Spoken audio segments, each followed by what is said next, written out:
Hi, I'm Ian Asprey. And I'm Billy Duffy, and we're in the Cults. And you're watching Hard and Heavy. Hard and Heavy. Hard and Heavy. Hard and Heavy, baby! There you go. How do you do? Good evening. Rehearsal, we're doing a headline set in Britain, so it's going to be another 45 minutes added on to our regular 50-minute special guest slot, which is what we've been doing with Metallica. We get 45 minutes with them, which is basically 9 songs. And now that we're going in to do all the shows in Britain, which is going to be our headline shows, it's going to be about an hour and a half, hour and 45 minutes, so I have to rehearse new numbers, and then there's all the variables. I have to rehearse acoustic guitars, backing vocals, all the keyboards, stuff like that. Rehearsals for the Cult? Well, it depends. I mean, sometimes it's usually about 2 weeks. It'd be about 3 minutes if most people had their way, but, you know. Not me. I like no, Ian's always the first guy here and last one out. Come on, little honey, come on now, please. Come on, little honey, and dance with me.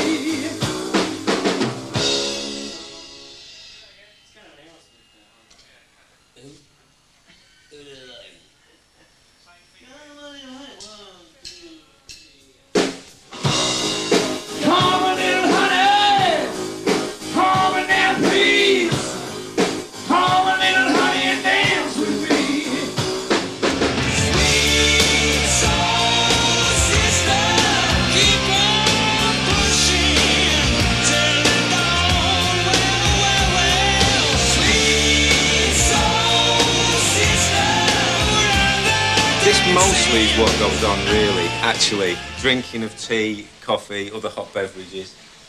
That goes on. What else goes on? Actually, this is quite... Well, come up to the light, go over there. See this? This thing here down here, it's Emulator 2.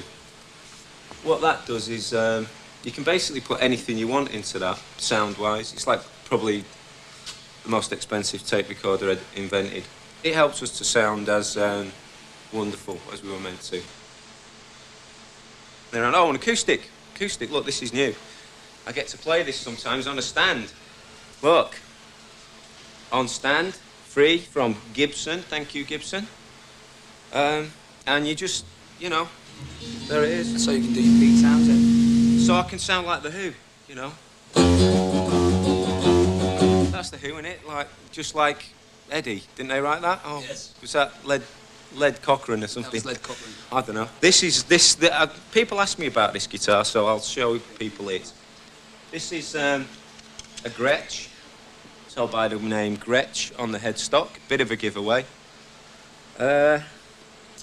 Contrary to common belief, it's not that old. It's made in about 1976, and I used to use it a lot, but I don't use it much anymore because it's really not good for heavy metal. We are heavy metal, aren't we? What's that? Hard. Very hard with you know who. Gene Simmons. And what else we got here? Over here. Huge, expensive, American constructed effects rack. Not too long on that. We don't want too many guitarists seeing what effects I'm using now, do we?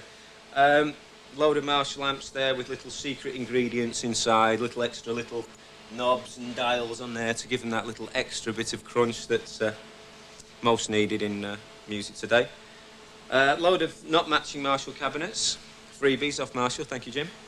And the Gibson Les Paul, the standard backbone and mainstay of rock music, probably.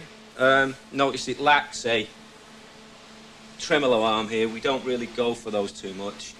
In this area, we tend to play them a little bit more traditionally with the Cult. It took a while to actually get away from, you know, the post-punk scene and all the stigma that went with that. You know, part of the thing for us was learning how to play the music. You know, because when we first started, just throw a lot the punks that learnt to play, starring Billy and Ian, those goodly twins. Basically, like, you know, fans of punk rock. So we were still kind of like Neanderthal in the way we played. There's no guitar lessons in this band, kids, unlike nameless other people we could mention. We haven't had lessons. We don't get taught what we do. We've just learnt it all in public. I ain't awesome. When myself and Billy got together, we looked at each other and said, what do we want to do? We want to do guitar-orientated music. We were influenced by things like Free, Zeppelin, classic blues rock innovative bands, mainly English bands. Look at this, look at this. What I'm doing there is picking a spot on the dragon. What can I say? Tattoos are very easy to, you know. Tattoos, I don't know about tattoos. I've had tattoos since I was 17. Big deal. Doing videos is a necessary evil.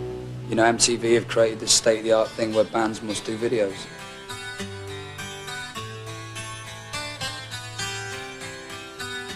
My lyrical content, a lot of people look at it and say, yes, this is a little bit too deep, mystical, metaphysical for myself, whatever. You know, it's just the way I live my lifestyle. It's about Renee, her spirit, burning my bollocks off. It's always arguable when you do videos like that. You go to New York, you really can, you just tend to find what you can and shoot there. Some of it, the stuff where it's like me standing in front of these monolithic buildings is Wall Street. But I mean, personally, I thought it was like a little bit too bright for a DJ standing in a load of leathers to be playing a guitar solo.